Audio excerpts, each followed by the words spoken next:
Smooze or lose. Get your geek on. Smooze or lose. Get your geek on. Sci-fi, comics, fantasy, so much more. Just come and see. Smooze or lose. Okay, Schmooze or Lose fans, this is part 2 with our interview. And the first interview is with Darryl Vidal, who most of you probably already know by now, Schmooze or Lose fans, that he was a Karate Kid actor, stuntman. This guy's done a little bit of everything. He's a book author, he's an educator, and he'll tell you a lot about himself again, hopefully. And the show was so good. We got to talking about his book out, which is Minecraft. And we just done the first episode discussing this, and it was one of the best interviews I've done and probably one of the most interesting and intriguing ones. So welcome back to the show, Darryl Vidal. Thanks, Darryl, for coming back. Hey, thanks for having me. Yeah, and we just had to get you back because the first show, we got so lost in your book. It was so fascinating hearing about everything, and I love talking ordered about a copy. Yeah, I ordered a copy. So everybody listen, if you don't have a copy, you need to get a copy of this book. It's very intriguing. I can't wait to read, my copy when it comes in. And so we brought Darryl back on the show, and we're going to talk about his life in quotes. And you remember the old TV show? It's called It's Your Life. I remember the title. They would bring celebrities on, and they would bring other celebrities out and everything, and they would talk about their lives. So we're going to do that today, but we don't have any celebrities to drag on with us. Yeah. So let's get started. And I know everybody's going to want to hear about the Karate Kid and all of your experiences with that. But I'm really interested in what led you up to that, and being a martial artist myself, Sure, like your background and everything. And so my first question I always ask somebody is, what got you into the martial arts? Meaning that, what inspired you to start training? What was your early influences? Sorry, that's a lot of questions at once. No, that's okay. I mean, the more I talk about it, the more you kind of have to delve deeper back into it, because joining a karate class is not what inspired it. It's right. Was a result of it. And going back in my childhood, I'm the youngest of 3 boys. My parents came from the Philippines. My dad was in the Navy, and we moved here to San Diego, where I was born. And we moved into a community which is called Mira Mesa now. We call it Manila Mesa because so many Filipinos immigrated to that location. And it's funny, I was just actually there just the other day, and high school had gotten out, and it was overwhelming. The population there is probably half Filipino. But wow. It's very heavily, influenced. And we grew up with a lot of Filipino families around us in that neighborhood, and we were raised around American sports, baseball and football. We played in the streets, and basketball, had a basketball hoop. But we're smaller people, and I think there was always an affinity to learn martial arts. But then, in the late 70s, and Brian, I think you and I are about the same age. Yeah. We really started to have that influx of kung fu movies coming in from overseas, Golden Harvest and the Shaw Brothers. Yeah, those are what hooked me in. Yeah, Five Fingers of Death, and the mystique.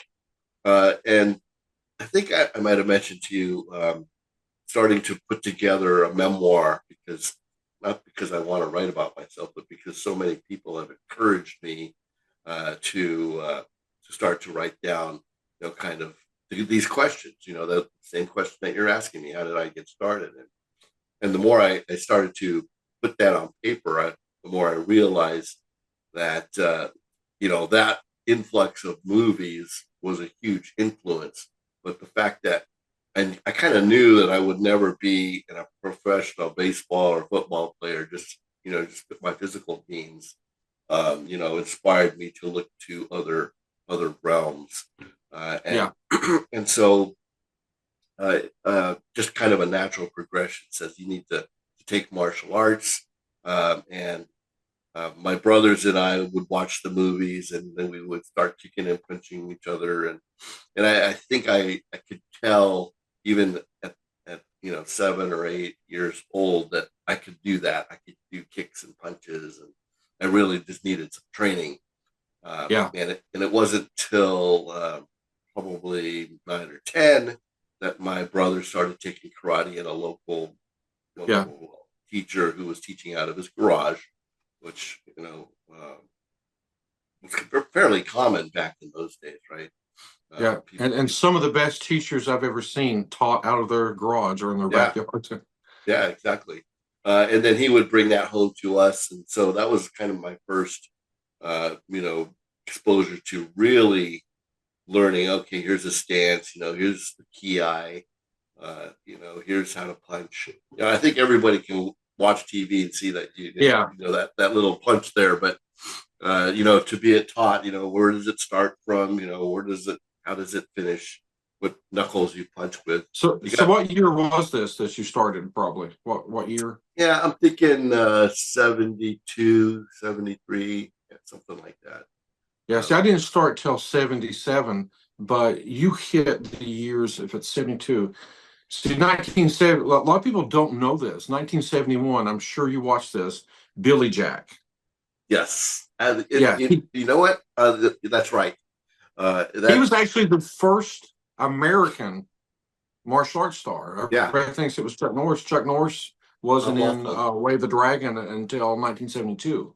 Right. And of course, it didn't make it to the screen. And that didn't make it to the screen in the United States until after Enter the Dragon. Yeah, absolutely. So, I mean, at that time, you probably watched, I don't know if you've seen the Billy Jack movies at the time, they exploded in the United States. Did. And he was actually the first, before Chuck Norris, beat Chuck Norris, and then David Carradine. Right. I think the Kung Fu series was 72. See, I wasn't born until 73, so you got a few years on me, not much. Yeah, well, but I watched all three of those in syndication and the TV series. Sure. That's what got me started as a martial artist. So it was the same story. I started watching this and watching the Shaw Brothers, and then I was hooked. So now that you nailed that year, that Billy Jack came out, it really sparked my memory right now. And that was one of the major influences. Billy Jack, One Tin Soldier. Oh yeah. And I think the quote goes like this: "I'm going to take my right foot and put it on your left cheek, and there's not a damn thing you're going to be able to do about it." Exactly. That stuck out when I seen that as a kid. I was like, "Wow!" I was like, "This guy is just a bad man." Yeah, I think was it Tom Laughlin? I think he'd done Tom Laughlin. Yeah. He brought in one of his teachers for either Billy Jack Part 2 or 3. I don't remember. Yeah, wasn't it June Reed? Yeah. Yeah. I think so. Yeah. So, those early influences, I think, people around our age, so many people were brought into martial arts from watching what started coming on American television and movies. But a lot of people don't know that these movies, like Shaw Brothers, had been making movies for 20 or 30 years before this, over in China. And, they eventually come to the United States and influenced us a lot. So with you got in, you started training. And what age were you when you around? So what happened was we moved from San Diego to a little town north of just east from Los Angeles called Chino, California.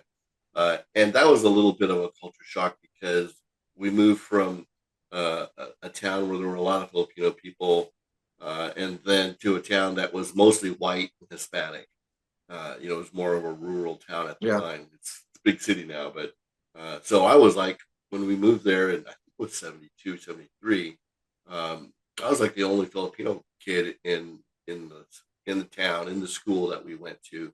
And I think there was one other family there that we could see, but now I was kind of like fish out of water. And again, hanging out with the brothers, watching Kung Fu shows. We actually, I think it was 76, when we signed up for a karate class, and it was through the Chino Parks and Rec. Oh, wow. That's really the first structured karate that I started learning.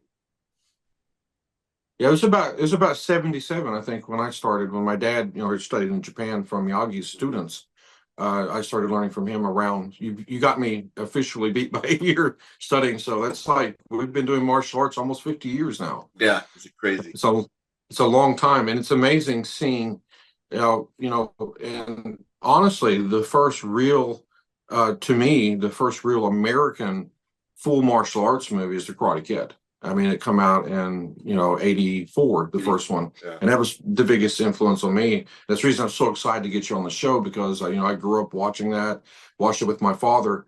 And, my father had studied from Miyagi students in the 60s in Japan, loved it, thought everything was so authentic. I mean, some of the Hollywood stuff we all know is like, you're not going, like we said before, you're not going to stand in a crane kick waiting for somebody to walk into your foot as it flies up.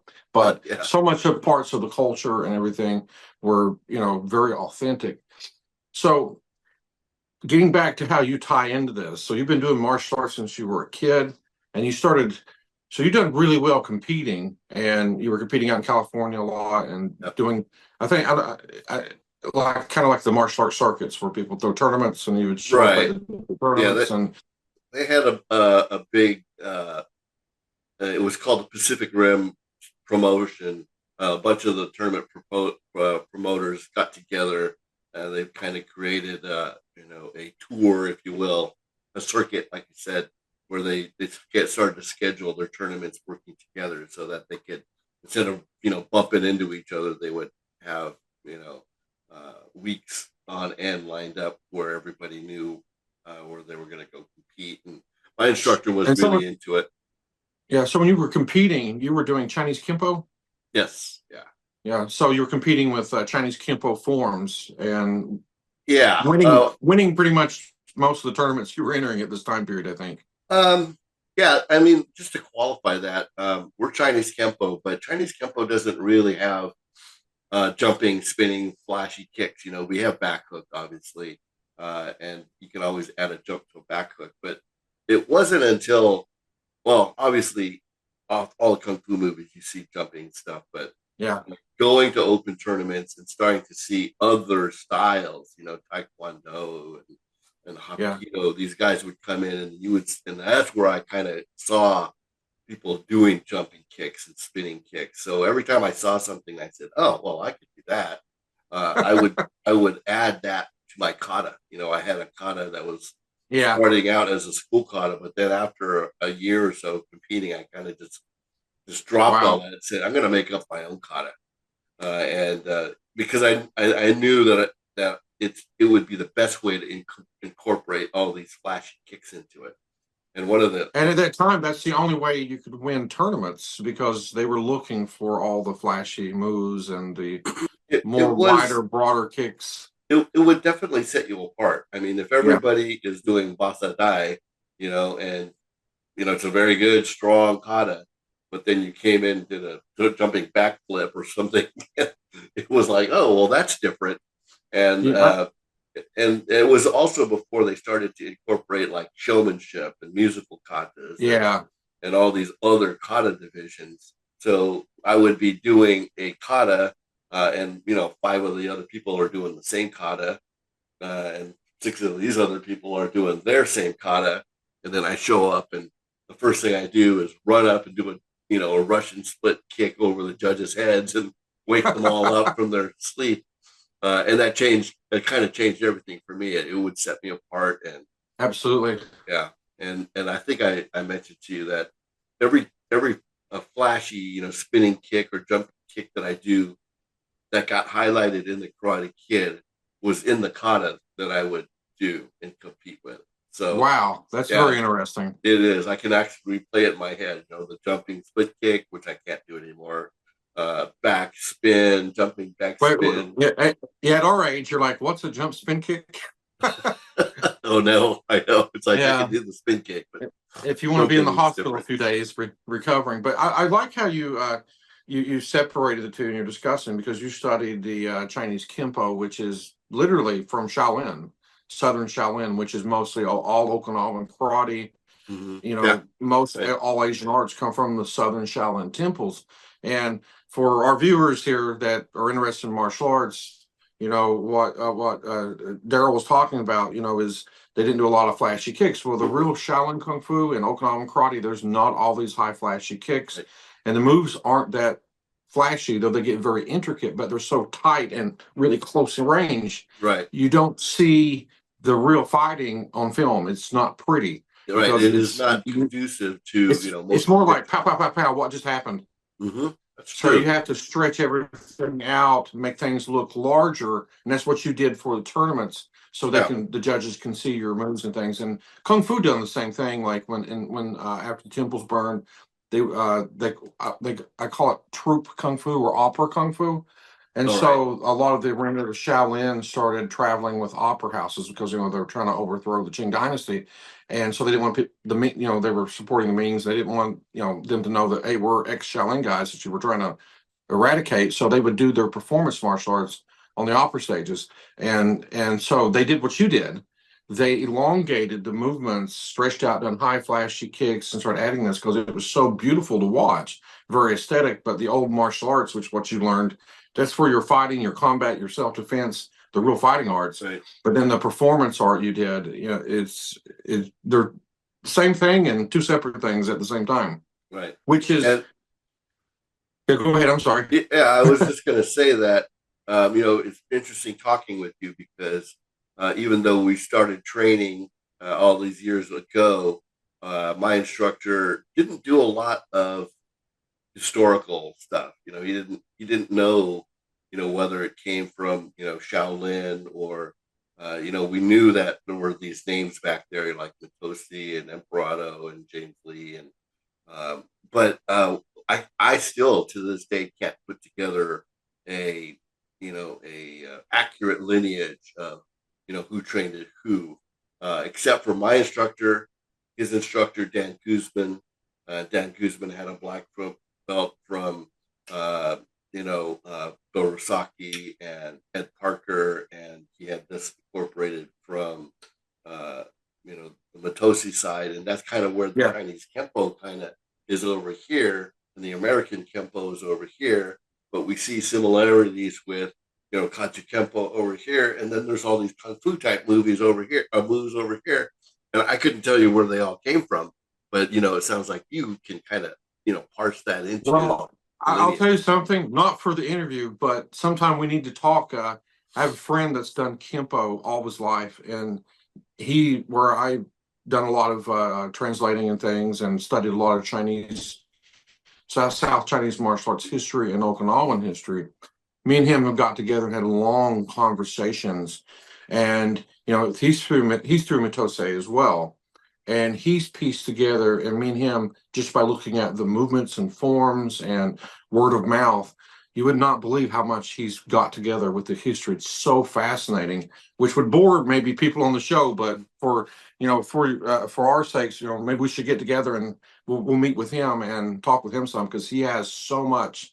There is another gentleman who trained with us for a while, and he has probably done the most extensive historical, you know, lineage background, and he'll correct me, you know, about, you know, for instance, Emperado and his influence on what we did, you know, who really is like the grandfather of Kaji Kempo, and if you look at the systems and the katas and the techniques, you know, this my personal opinion seems to connect closer to Kaji Kempo and that lineage than it does to American Kempo, because at a certain point Parker added, you know, a lot of these soft kung fu moves into the system.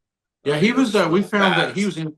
Yeah, he was influenced heavily with Ark Wong and his students. Yes, that's right. That's correct. And so and part of our research, we were seeing that a lot of the movements he was doing, what Parker done, you could tell come straight from Ark Wong's system, which Ark Wong was, you know, he's the godfather of Chinese martial arts in the United States. He was probably one of the first to openly teach, and you know, he appeared as one of the masters on the court scene, the courtyard scene, in the Kung Fu TV series with He was in the Okay. pilot episode there with Carradine.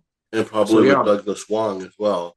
yeah, I will tell you that about probably 5 6 years ago, I sat down with a gentleman who I don't know if you know or not. His name is Carl Totten, and he's been he had been teaching for many years, going way back. And one of his contemporaries and maybe his teacher was Mark Wong, and so yeah, we actually sat down and talked historically about when Parker came and studied with him, and then how some of that stuff got incorporated into American Kempo.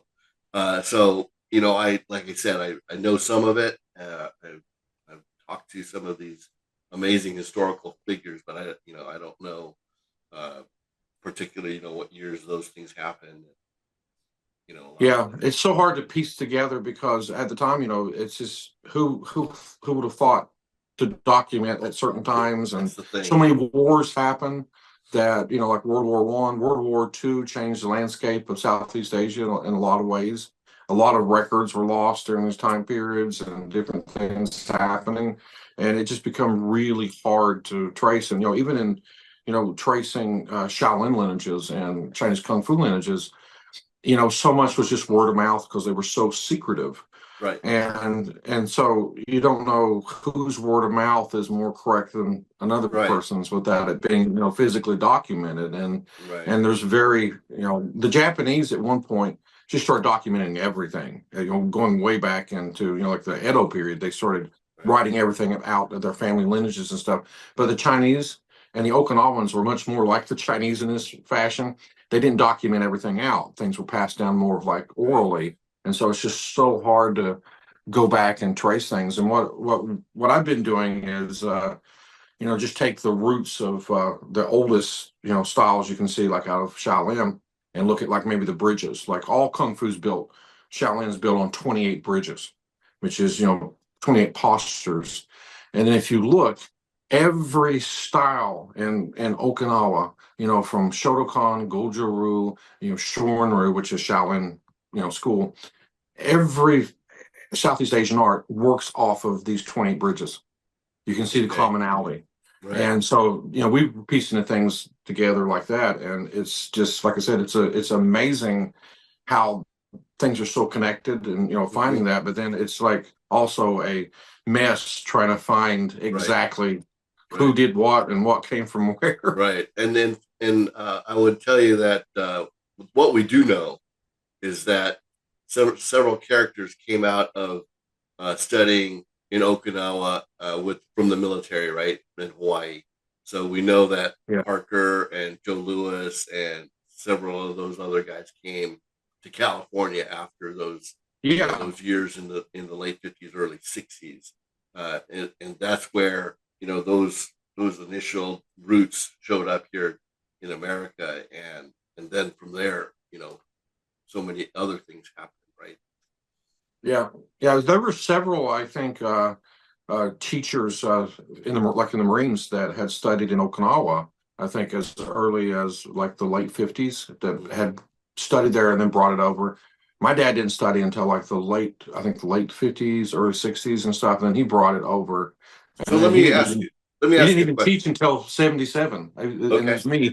Right. Yeah. Let me ask you a question, because the whole thing about Miyagi and Chojin Miyagi didn't really come out until maybe 20 years after the Karate Kid came out. So I didn't really know if Miyagi was even a real figure. I didn't, until historical stuff started to come out. Yeah. So what I'd found out was Mark Kamen, who wrote the Karate Kid and everything. Right. Like I think I said this on the last show, but he had got beaten up going to the World's Fair, and I think it was 1964 or something like that. It was a 64 World's Fair, and then so he wanted to go study martial arts. The first person he studied from was a guy that was just all blood and guts, kind of wanting to just, this is very aggressive. So that's where the idea of Cobra Kai come from when he started writing. And then the next person he studied, and the person I can't think of his name right now, was actually one of Miyagi's students. So that's where he got the name of Choji Miyagi, and a lot of the ideas I'm finding in the movie come straight from Miyagi's teachings, like the real Choji Miyagi. Really? But like you, being an actor in the film, uh, I started doing Comic Cons and conventions, and I was a guest at several shows and stuff from doing documentary work. But I met Ralph Macchio, Billy Zabka, Martin Cove, and this was before Cobra Kai like come out. So this was not that long ago, Okay. and none of them knew there was a real Miyagi. And I was like, explaining to him, I was like, this was based off of, Mark Kamen based this off of a real Miyagi. My dad studied from his students. And so we had that conversation, which was really interesting, that a lot of this has real ties. Like I'm wearing my kimono, but this is kind of funny. That's Do you see the right? orange fist here? Yeah. Yeah. Goju-Ryu, which is Miyagi's style, which means hard and soft. But you see the orange fist here, and there's various versions of that. This is really funny. That shows up in the Cobra Kai series when it goes back. I was going to say, somebody wears he's that. wearing the fist. And then, do you know where the fists come from? Had you learned where it come from? This is what's going to crack you up. So, Gogen Yamaguchi, who taught a lot of Miyagi-Do, which is Goju-Ryu in Japan, he studied directly from Choji Miyagi. He actually showed up to my father's dojo a lot, and so my father got to meet him and stuff. And so, Choji Miyagi created what was called Miyagi's fist. So he drew this out, or had somebody draw it, but he had it like half open. So a lot of people don't know they think it's just a fist. It's actually half open because it represents hard and soft. Oh, okay. Now the funny thing is, this shows up in Karate Kid 2 when a Chosen runs into the hurricanes coming through, and they're going to the bunker shelter, and you'll see he's wearing the gi. But it also shows up earlier in Karate Kid 1, and everybody misses it. And my friend, Sensei Eric Kearns, I think you commented on the guy that gave me the Boken. Yes, he's the Kimpo guy that's a researcher. I'm getting a shout out to him. He gave me the Boken for Hanukkah. But anyways, he pointed this out to me. He said, Brian, you got to watch your Karate Kid 1 and look at Johnny's gi pants. He sent me a picture, blew up. He's wearing Miyagi's fist on his gi pants. Right. The irony of this is hilarious because I think they just for production just put a bunch of patches up and down his pants. Could be, yeah. But so it's Cobra Kai, which is the antithesis. This is the antagonist against Miyagi in the first movie. He's wearing Miyagi's fist on his the real Miyagi's fist on his pants. Right. I just literally cracked up. I don't know. I think that's pretty very interesting trivia. Yeah. Well, the putting the patches on the pant leg. Very common back in the 70s, right? We would take all and the main one back there was the Long Beach International, the flame logo. And it was definitely a mark of experience if you have one of those, because that means you competed in the internationals.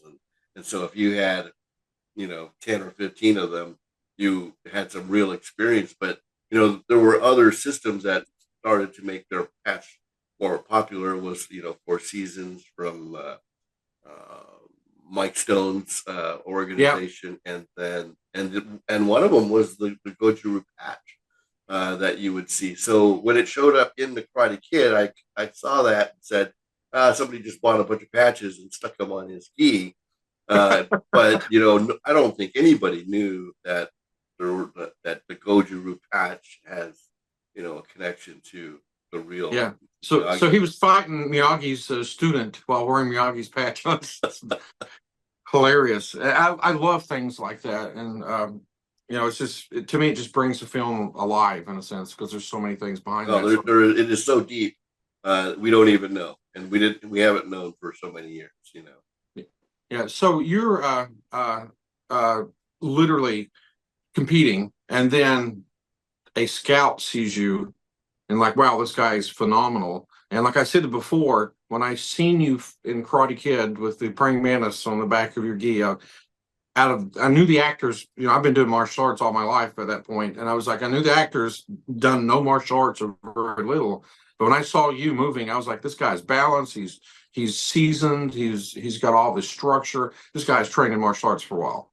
And like you said, I think they brought you on for that all. Yeah, to make it authentic. they scouted karate tournament, one particular that I would happen to be at, and I think I might have mentioned to you that I thought I had the skills to become the next Bruce Lee. I know it sounds conceited or Everybody narcissistic. thinks that has Exactly. martial arts. So thanks for balancing the world for me, because Yeah. I thought so, We but all thought that. so did a lot of other people. But I didn't really have the wherewithal to go to Hollywood or to get age. I didn't know how to do any of that. So I figured, well, maybe if I just do this flashy kata in enough places, I'll get discovered. And that is exactly what happened. It was John Alvinson, the director of Rocky, and I just now remember the name of his assistant director was Randy Shibusaki, I think his name is. But he was the one that first approached me. I had won the kata division. I was sitting in line with all the guys with my gear on, getting ready to do the kumite part, and he came up to me and said, "How'd you like to be in a movie?" And to me, that just rings so true. It's like, well, yeah, of course I want to be in a movie, but then John Who's going to Alvinson, say no? I mean, exactly. But then John Alvinson walks up, and he's not a tall person either. He's probably my size, height wise, and I didn't know who he was, and oh, he directed Rocky. Well, of course I. So I really didn't know up until they hand me a phone number, and I call the phone number, and they tell me how to come to the sound studio in Burbank. I didn't know if this was real or not. So that's kind of how it happened.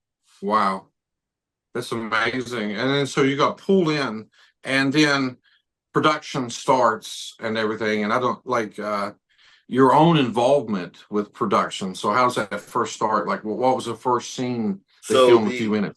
So the first thing, even before production, was rehearsals. We started in the summer of 1983, meeting in Burbank at the sound stage, and just basically training. We were doing karate training, and I was grouped in with the Cobra Kai, guys, Billy and Ron and Rob Garrison and Tony O'Dell and Chad McQueen. Of course, I didn't know who any of these people were, but Chad obviously is the son of Steve McQueen. Yeah. So that was like, oh my gosh, Steve McQueen's son is in this. Okay, maybe this is real. And for the younger audience, Steve McQueen was like the Harrison Ford back in the day. Oh, I mean, he was even bigger. I mean, he was more like, yeah. Harrison Ford, pretty big, but I'm trying to think of a more action oriented person, right? More like Butch Cassidy and the Sundance Kid, those guys, right? Robert Redford. So they were, he was definitely top of the. So fame. Him being there is what suddenly woke you up, like, wow, this is for real. The stuff just got real. That and meeting Pat Johnson, because I knew who Pat Johnson was, and then in the first couple of days, who shows up on the set is Fumio Demura and Gerald Nakamura. They were both, being, and in the martial art world, they were legends already. Oh yeah, yeah. I mean, I had known about Fumio Demura. I had his book about nunchucks, and then Gerald Nakamura, of course, still looks, I don't want to say 100% the same, but he's bald with the long beard, kind of like you had, and very very characteristic look. So here I see, okay, I am amidst real, Hollywood people.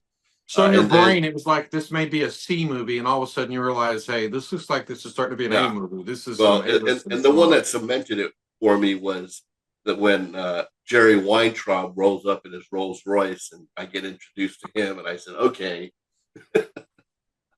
this is real. It's okay. Now I can go celebrate. Now I know I'm connected to this thing, and it's real. And then things like being on on set there or in the back lot and saying, okay, let's go grab lunch at the cafeteria, and seeing, some celebrities there. It's like, okay, yeah, it is real. So that's kind of how all that stuff happened in those early. So in the summer of 1983, we had 6 weeks where we trained, like, studio training. It was in a soundstage, but we all trained. We would just do class, like, punches and kicks, and then that's how you can see that the guys start to, become accustomed to, their kicking and punching. But yeah, but what the thing that was clear was they couldn't spar. They weren't allowed to spar because an actor gets injured. And, It's they're PAL. out. You got a black eye and you can't film it. Exactly. So they would never get that part of it, and you can see that, right? You can see when somebody kicks, like when I kicked the large guy coming in, you can tell that I pulled it, but it's not like They're not used I to getting don't hit. know. Yeah. Yeah, they're not used to getting hit. They're not used to hitting people. Well, I'd read this, and I was going to mention that in the book I'm doing on the Tale Two Miyagi's, which has some of the background of this. Um, I'm sure you probably know that story where Fumio Demura was doing the scene as a stunt double for Pat Morita, Miyagi's character, and they were using stuntmen, and they had to keep on retaking it because the stuntmen were complaining that Demura, who was probably hitting 2% power, was just, I mean, the guy was made out of iron. So Yeah, it was he's just touching him like, laying them all and so Demura was like, okay, let me bring my own students in, right. and we'll get it in one take. And so he brought his students in who were used to going full contact, getting hit, and they done it in one take with Demura and everything, which I thought is exactly what you're talking about. Yeah, exactly. And Demura had been, he would go to, there's an old place in Buena Park near Knott's Berry Farm called, and it used to be called the Japanese Deer Park, and he would do those demonstrations there, and it was all him and his students, and even the live demonstrations were pretty heavy duty, so. Yeah. See, I was out on the East Coast during, like the era when we didn't have the internet, but our internet research was Inside Kung Fu, who was Douglas Wong and his brother come out with that. There was like a Karate Illustrated. Right. There was a lot of these magazines is how I learned who Demura was. Oh yeah, absolutely. Growing up reading all these magazines, and I'm sure probably you were in several for winning tournaments and things. And when I got older, I was in Inside. I was kind of funny. I was interviewing Douglas Wong. I was like, I was actually made it in Inside Kung Fu where I'd won some national tournaments back in the day and stuff. And he's like, oh wow. So it's like all this martial arts community, but I was all the way on the East Coast. So reading about you guys, how I found out, I couldn't go on the line and read. I'd have to go, down to the grocery store and pick up a copy of a magazine and read about who's winning tournaments over there. And they eventually got the tournaments larger where they were more connected instead of just being like in one area circuit. And like you were talking about Pat Johnson, a lot of people may not know you mentioned Pat Johnson earlier. I think that's who started teaching Billy Zabka. And I think he done like a form of Tang Sudo or Taekwondo. Well, so Billy Zabka actually started learning karate after this. Yeah, Pat Johnson is under Chuck Norris, so Sudo, and yes, and he had he was the ref for people that don't know, and had the red shirt in the Karate Kid. Exactly. Yeah, and I met Pat Johnson, I think, in Atlanta, Georgia, the Battle of Atlanta on the circuit on this side and stuff, and got to talk with him. But he was recruiting. That's who I thought recruited you, maybe. When I was piecing all this together, because he traveled fighting people, looking for the best at the tournament. So I figured maybe that was your first contact into coming into the Karate Kid. One of the things that they did, which is just genius, think about it, with John Alvinson, is they put together, promoted several of their own real tournaments. They were called the Karate Kid tournaments, and so even before the tournament that you see filmed at Cal State Northridge, I think they had one, maybe two, previous to that they called the Karate Kid tournament. Of course, nobody knew why they called it that, but they were exposing, everybody, including John Alvinson, to how a tournament is run, so they can understand, okay, how should it look, how to feel, what are the judges doing, even though they start to depart from that as they move forward, they did that, and I know they did some of these in the East Coast and the Atlanta area, because I can remember even Bob White, before he passed, talked about how they had went on tour, trying to promote the whole Karate Kid thing to different parts of the United States. So I'm guessing they didn't advertise that as like, hey, come to our karate promotional tournament. We're working on getting some research for a movie. I'm sure they were just they were holding tournaments, and the idea was to get some experience to the crew, casting crew. That's actually pretty smart. It makes perfect sense, because the whole dynamic of point system fighting, it's foreign to most people. Back then, we only would see you would only see boxing, and maybe professional wrestling, and then kung fu movies. And like you said, Billy Jack. That was kind of it. At that era, like most of the fighting was all more of like underground between martial arts and schools and things, throwing like little small tournaments, and there wasn't much equipment used, and it usually got pretty bloody. So that's one reason why it never got mainstream. It was just, and a lot of martial artists really didn't care about that at that time. Even open karate tournaments, when I would compete, all the way until if you remember when Jun Ryu first came out with the punch, the rubber punch. Before that, there was nothing. I mean, you had maybe some sparring gloves that was made of cotton, the Taekwondo thing, and we would tape our knuckles, because we would get our knuckles would get bloody, from hitting people.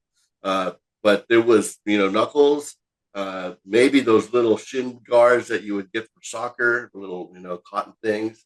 You had to wear a cup. These were baseball cups at the time, so they didn't hook around like the martial arts cup. That padding didn't come out until the 80s, I think. No, and then so we were doing, we call it kiss contact. We were blasting each other in the face, and the body was full contact. People were getting the wind knocked out of them was common. The only time they would call a excessive contact was if you did an unchecked groin shot. We would use groin shot constantly, but if you just blasted somebody and he went down, they would call you on that. And then if you just did for instance, a right cross across somebody's face without having, pulling it back, where you could say, oh, I just did a kiss contact. If you blasted through them, you might get disqualified. But I can remember getting hit in the face, my bleeding, getting black eyes, and that was still part of point system fighting back in those days. I have to ask you this, because I did the first thing too. Originally, we didn't have any equipment, and we would do full out full contact. We would do medium contact, and we didn't have any gear. And even in medium hard contact, people are may lean forward, and they're not wearing mouthpieces even at the time. We were just crazy, and you would hit a tooth, and I have like 27 scars on my knuckles from hitting teeth. Yeah. You probably have the same ones. I hit teeth. I can remember having braces and getting hit in the face and just tearing my mouth on the inside. Was torn up because I've seen that happen, and my tailbone just started shaking. Oh man, that's bad. The first tournament I competed in, you'll love this story. First tournament I competed in, I think I was a blue belt, so that would put me about 14 years old. And it was one of these open tournaments, and I think it was like a blue-green belt division, but I was already a teenager, so some of these guys are fairly large. And they're standing, and again, like there's no pads. And the guy comes in, and the guy whips around. He's going to do a reverse back knuckle or something, and the guy's elbow catches him right in the middle of the forehead. Because the guy was head down like this, and it just split open, and blood sprayed on all of us sitting, at the side of the ring. And I was like, "Holy cow! This is what I'm getting into." Yeah, that was the old school stuff. I'm really glad that we got protective gear past that because there's a lot of scars. Oh yeah, and well, people started crazy getting injuries. sued, and Yeah, the boxing commission started looking at what's going on, and everything started to change. And then, like I said, June Ree came out with I think they were called the safety punch and the safety kick, which was really yeah, just a flat piece of rubber that yeah. he designed to wrap around the fist, and with Velcro, and that was the first generation. I remember those come out, and you could order them through Asian World of Martial Arts. The back Everybody remembers magazine. because I think Yeah. everybody ordered from them. Oh Yeah. yeah, yeah. But within a year, everybody copied it, and then they started to custom make it to fit really instead of a flat piece of foam. It started to mold and become more around, and then it became a lot safer, because you Oh could yeah. do that, and and then for a while they made them mandatory. So And it definitely made martial arts a lot more kid friendly in a yeah, sense of, oh yeah, and parents bringing kids into a very safe environment, not for us dinosaurs back in the day when it was, just, that's all you right. We had to live it at a certain point in our lives, right? yeah, absolutely. So, in filming this, I have to ask you this because, watching the scenes, uh, you definitely were the most skilled martial artist by far in the tournament scene, the Karate Kid, and anybody that does martial arts can tell that. But I have to ask this question.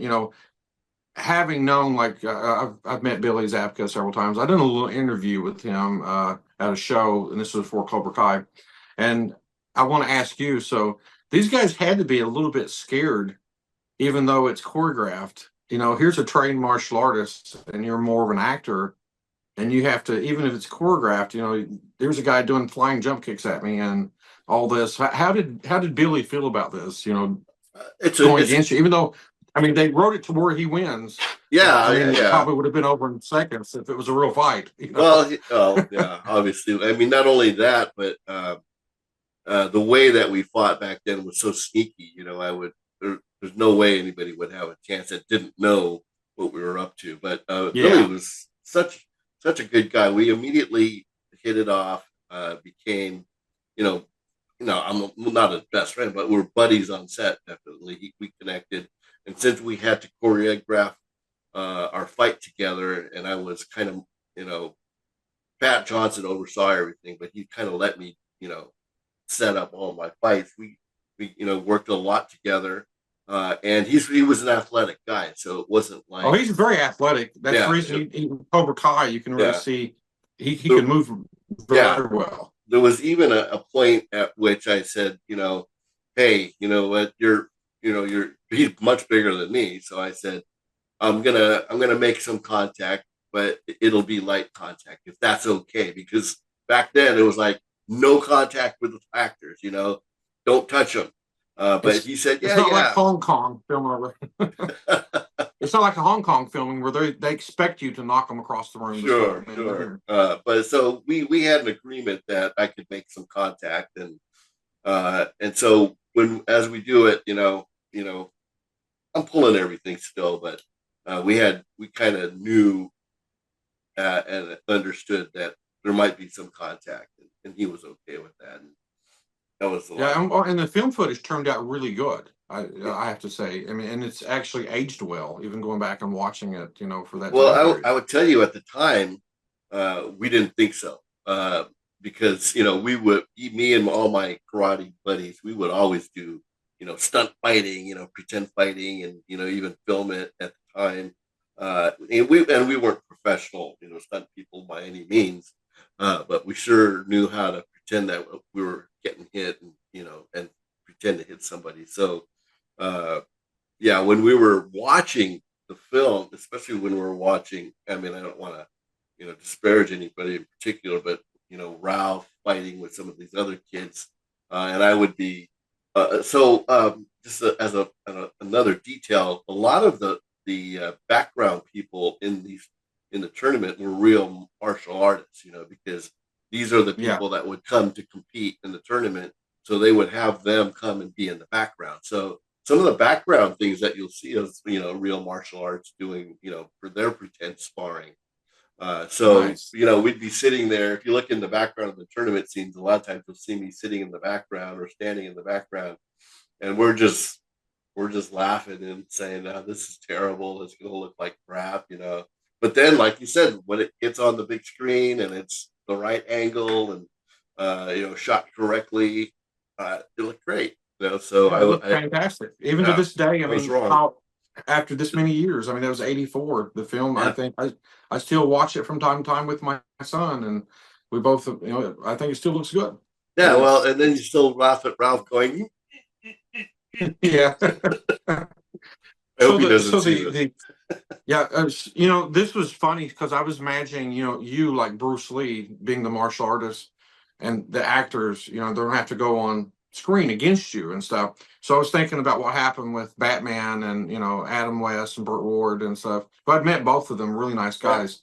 And Burt Ward was scared to death because they were going to do like a cameo with the Green Hornet and Bruce Lee. And Have you heard this story? And no. so they started building it, and then so they started telling stuff to Bart like this guy will murder you. Like if you make him mad filming, he may really hit you. And so Burt Ward was scared to death before they filmed the scene with Bruce Lee. And then so I kind of had that in the back of my head. It's like I wonder if these guys are like, here's Darryl, Yeah, I martial think arts expert, but you already had a good rapport. You were yeah, good friends with him. Burt yeah, Ward didn't have that. It was Bruce Lee was some mystic Chinese kung yeah. fu master, and he was scared to death even coming on, the camera with him. Yeah, well, if it's anything like his mystique, how like people play him up to be, then I can really see that. But yeah, it's like you said, we had been training together for several weeks, so I was always a very nice guy, so I don't think anybody would have been too intimidated, working with me. Yeah, and also you spoke about this before, but how did it come about? On the image behind you, which is from the movie, and it's the famous crane kick, which actually is in real Miyagi karate. It's just done different. There's a turn. It's in super impe kata. If you guys want to look it up, go look up Master Higiona and just type in super impe and watch the kata. You'll see a turn. He does a jump kick. It's the same double front kick, Tobi Magari in Japanese. So how did this come about that they asked you? But obviously you're probably one of the few actors there that had done martial arts most of his life. So is that how they come about thinking? Oh, maybe we should ask Darryl here to. It was probably a week or two into the rehearsal, and I don't know this for sure, but I think they proposed that Demer would do this, but then he didn't think that he could do it on top of the stuff. So they came to me, and it was John and Pat Johnson, and I'm not sure if Cayman was there. I think he was because he's the one who would have described it to me. Yeah.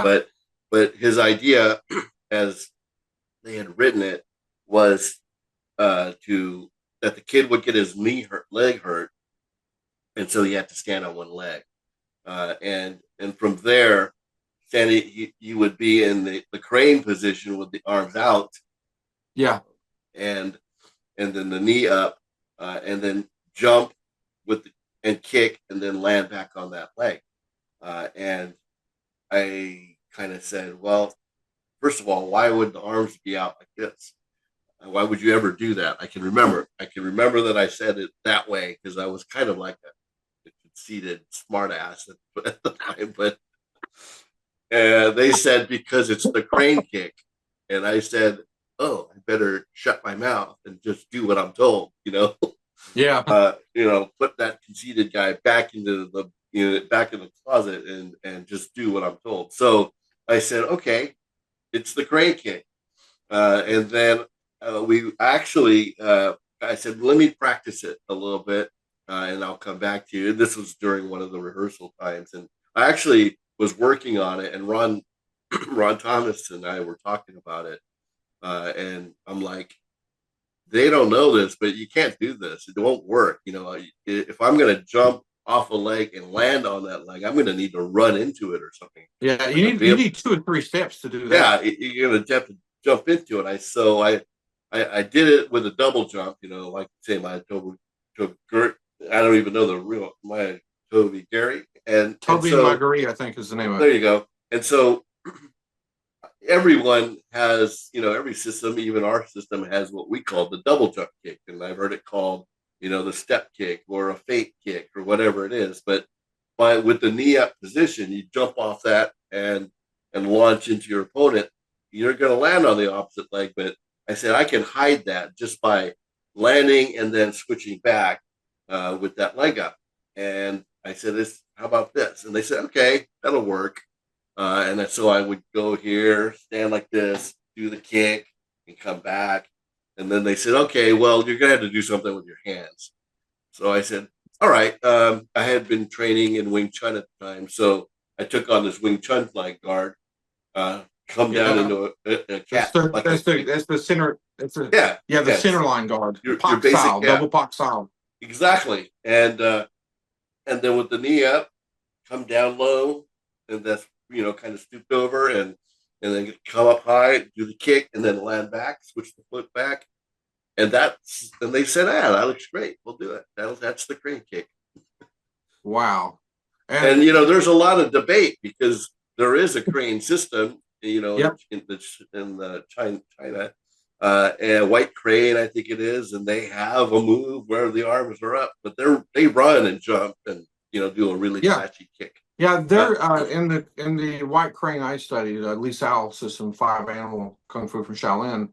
We do have that hand position in it, but it's not used, you know, necessarily with a front kick like that Yeah. or anything. It's Right. more of like the hands coming up represents like you're blocking the hand out and you're coming Yeah. down striking with the palm. It's like a Exactly. whip action and things. And there is things where like the defense stuff where you're coming in, things like that. And I think there's one branch, and I can't think of the name of the kata. There's actually an Okinawan kata. It's not in the Miyagi system that they have the hands up like that. And I can't think of the name. I think it's maybe in the Shorin-ryu or something. So it wasn't that far from being pretty authentic. No, I mean, to me, it was ridiculous to stand there with your arms up, and then to do it on top of a post. Back then there was those old kung fu movies where you would see them standing on a bow staff pretty much, or Yeah. jumping from thing to thing. So there was those type of obstacle type oriented training, even Yeah. even in Kill Bill. Yeah. Uma Thurman does some of those type of trainings. So it was not foreign, to see something like this. Well, honestly, like the Shaolin done what's called the Mei Hua Zhong, which is the plum flower posts. And so they would train on these posts and they would put them in a plum flower shape. And you would do single leg, do all your stances. Mhm. And the training I got from Southern Shaolin, I actually made the May Wall post up in the mountains in eastern Kentucky, Okay. next to the moonshine stills. so we had the Mayflower post, and I'd learned that in Kung Fu and everything and stuff. So to me, all this is very authentic. Yeah, This is how Shaolin Kung Fu masters had trained for generations on top of wooden right, posts. right. So And all this made it's fantastic training for balance and precision. So it wasn't that far out of the realm, but like you said, for yeah that picture right there and that scene and the pan flute in the back row, yeah. With beautiful just- music, it worked out gorgeous. It was a Oh, beautiful yeah, scene, I mean- and to be honest with you, that and Wax On and Wax Off are two of the most iconic things. I think when you watch that movie, you come away with standing on that post and watching Miyagi, which was you, do the crane movement, Yeah. or the Wax On, Wax Off. It's just it just resonates. You don't forget does. those images, and It does. even after all these years, if I could go walk down the street in New York and any random person, and I would be like, wax on, wax off, what movie? Yep. Karate Oh Kid. no, Crane for sure. Kick, what movie? Karate I Kid. got a story for you. I had like 25 years after the movie came out, I had requested to meet with John Alvinson so he could sign. I have an original script that he signed for me in a T-shirt and stuff. And so we met at the Polo Lounge in Beverly Hills. And there's actually a short video that he made that's up on YouTube that you can find. And we were talking about that, and I had asked him, "Did you ever think that this movie would be, as big as it's become?" And he basically said, "Not in a million years. Had no idea, that this could be like that." Wow. Yeah, Yeah. but he was It's just such a genuine person, and he told me that, because even though he did Rocky, you still wouldn't recognize him. Small, diminutive guy, very, yeah. unassuming, super friendly. And I have another story for you after this, but he would tell people, "Wax on, wax off." And same thing. He goes, "Have you ever seen that?" And then everybody knows that. And you say, "I directed that movie." That's kind of what he recognizes his Nice. trademark at the time. And one more comment about John Avildsen is, after the movie, uh, even though he was the director, I was nobody basically. Every year, he would send me a Christmas card, and it was Wow. just like, it was so cool that I was getting a Christmas card from this guy. And that went on for 10, 15 years. I just, he was a genuine, nice guy. Nice. And with the Karate Kid, what made it so special was, most of the martial arts movies I'd seen at that time. So this is 84. I'd already been watching all the Shaw Brothers kung fu movies, which Mm-hmm. were done, by the Shaw Brothers, and the Golden Harvest movies, Yep. and all these movies were done in like Asia and Hong Kong. And there wasn't, I mean, there were a few like Billy Jack and stuff, but there wasn't really like a lot of American martial arts stories No, movies. all And this those was were the done. first. Yeah. Yeah, and so this was like, to me, the first American martial art movie for me. I mean, like Okay. watching it, and it brought this to the two cultures. This is American Kid and an Okinawan Oh karate yeah. master, and it was brought it all together, and it worked so well. And a lot of people don't realize, a lot of people, what happened with World War II, and there were still issues with American and Japanese culture, like Oh what yeah. happened with all that, and really horrible stuff.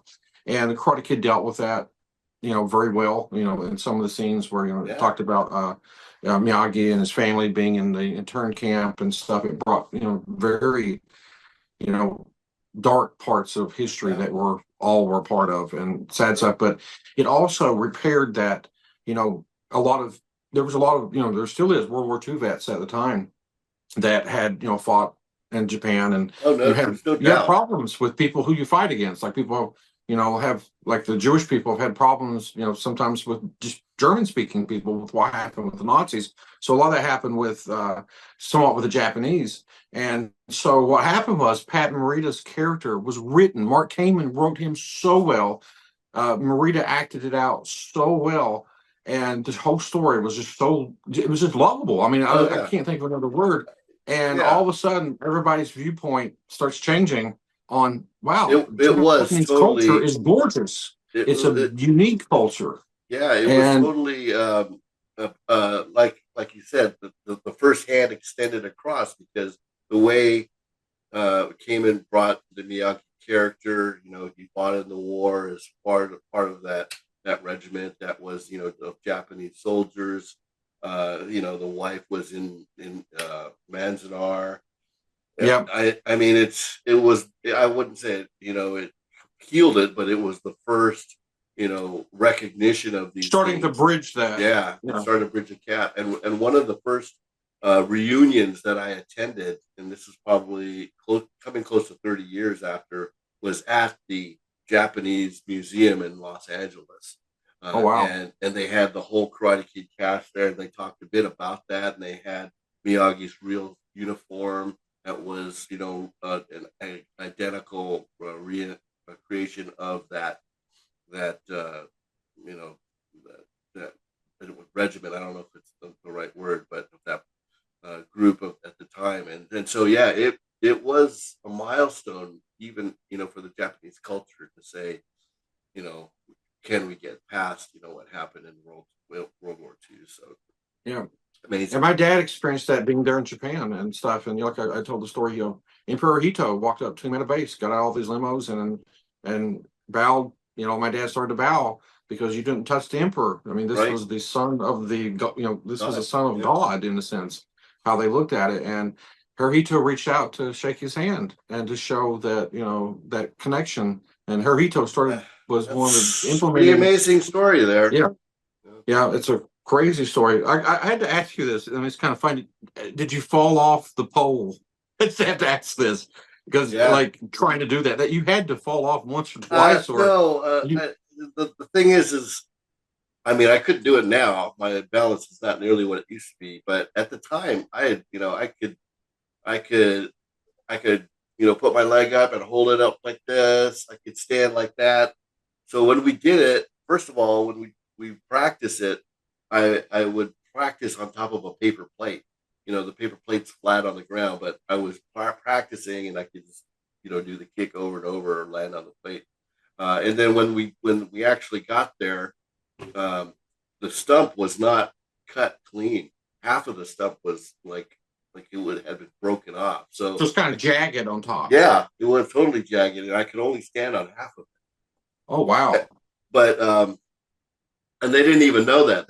They basically had the crew, here, take these wooden posts and dig them up and put them in there. So when we got to the beach, it was like there was these 3 posts that came out of nowhere, and and then it said, go to that one over there. And so I went over there, and I was about to look back at them and say, you can't do it on this one. And I decided I'm not going to do that. I'm going to do exactly what they told me to do. So I did it. I stood on the post. I did it like 10 or 12 times. Then they had to stop to change the lens, and the sun is going down.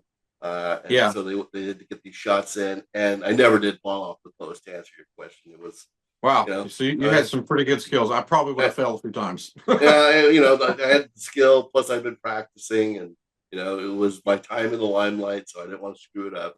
Yeah.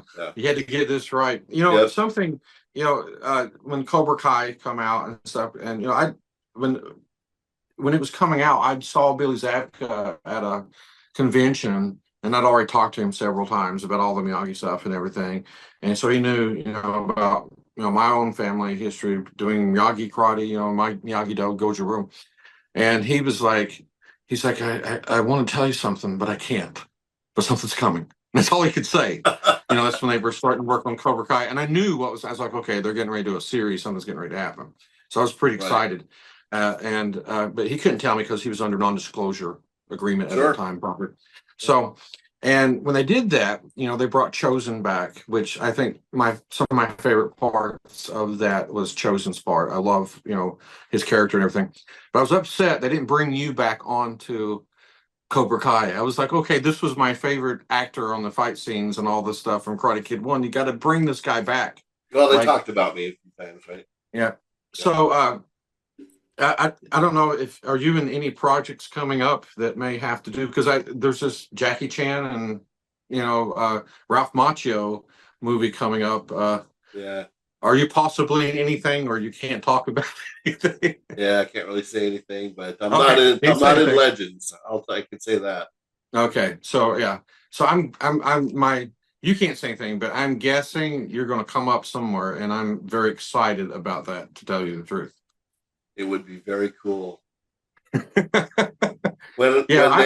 missed you. I mean, this is even before I got a chance to meet you and everything. I missed you in Cobra Kai because I brought you up. I was like, why didn't they not bring Darryl Vidal back? I always knew that that things were happening even before Cobra Kai came out, because in season 1, episode 1, they have a flashback where Johnny is scoring on me. I fall to the ground. He gets a point.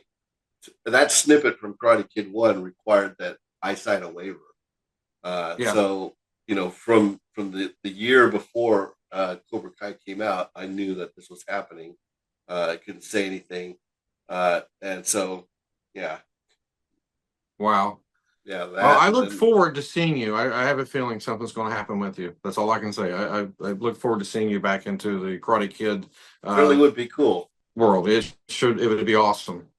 Wow. We have went over an hour. Yeah, I know. I feel like we haven't even talked about 10% of what we could talk about with the Karate Kid. It's just it's so fascinating. It goes so deep because there's so many things to you and me, I'm sure, that's authentic that we could dig into with this. And it just, you know, it's amazing Well, how long it would be good yeah. to get together in person to person at some point. You had mentioned that there's events out there where we would Yeah. where they have cons or we could sign Yeah. autographs. And stuff. Well, what I'm going to try to do is get you out here. So fans watching this, because I have a lot of people on the East Coast, we're going to try to get Darryl out here. When I get my Miyagi book coming out, he'll bring his sci-fi book, which is an amazing book. And we'll do some shows together. We'll do some panels at these conventions, and we can people. When I done some Karate Kid panels and just went on and talked about a lot of the history behind the Let's real do it. Miyagi and things. We could get together and maybe possibly we'll get one of the Cobra Kai guys do a show, three of us talking. Sure. And we'll just I don't know if focus. you looked at my Facebook, but Oh, I'm stalking you. I saw it. I saw okay. you. So just recently, I had my karate class holiday party, and Ron Thomas, who we're still very close, he came Yeah. and was you there. know, I was thinking doing a show we could in physical, getting like one other person besides you. Absolutely. Maybe he'd be interested He would be in coming out and doing some conventions out here and going to some martial arts schools. Absolutely. We could do a tour because my book will be out, and we could I can talk about the real Miyagi history, and you guys can talk about the films and your own martial arts, and we could do a little tour or something. Yeah, but maybe even get him. We can maybe get him on the show here, and me, you, and him can talk. I'm sure. Sometime I'm sure in the we future. could do it. Yeah, and that would be great. I have two other close friends who I talk with and even train with. One is William Christopher Ford, who has come back as Dennis D. Guzman in Cobra Kai. He's the long hair guy. Yes, but he's also in Karate Kid 3 as Dennis. And nice. Yeah, a good story about that is that he and I used to compete against each other in those tournaments before the Karate Kid. So when I got my role in the Karate Kid, I saw him at a tournament and said, "Hey, I'm going to be in this movie. It's called The Karate Kid." And then another great actor, great friend of mine who we've trained together still. I teach him Filipino stick fighting moves. Is Sean Kanan. I've met him several times. He's a wonderful guy, really great nice guy. Yeah, great guy. Yeah. So we've done stuff together in the past. And we certainly can put something. Yeah, I actually talked to him way like a couple years ago before he was on Cobra Kai about getting him to come out doing a Miyagi show. Oh, yeah. So we could probably get some people together, but also just for ongoing Karate Kid video cast, just pick your person, all the names you dropped, and just let us know, and we'll meet up and do another episode like this. We'll get the schedule going, and we'll make it happen. We'll do some more shows because I know people are going to be like, okay, I want more. Yeah, that happens every time we do this, and we'll bring them some more then. Okay, that sounds great. Okay, thank you. This has been like to me one of my favorite shows so far, just because of my involvement with the real Miyagi karate and watching the Karate Kid movies. And this has been an honor for me to have you on here. I can't tell you how much it means to me. I love talking about the Karate Kid and sharing it, and then I also love having the opportunity to plug my book. So appreciate that. Yeah. And, well, we'll get you back on here with another actor. We'll do like three-way conversations, and maybe then get another actor for another show, and we'll plug everything you're doing. Plug it without remorse. Whatever you're doing, that's what this show's for. Shameless. Let us know shamelessly. We don't care. Okay. Bring it on. So thank you everybody for tuning in. As you can see, this was an amazing show, and I am praying we get Darryl back on with another Karate Kid actor, and we'll do another interview and get deeper in, because there's just so much more we can talk about. So thank you for watching the show. Thank you, Darryl. And we're signing off, and everybody, God bless and take care. Bye-bye. Bye.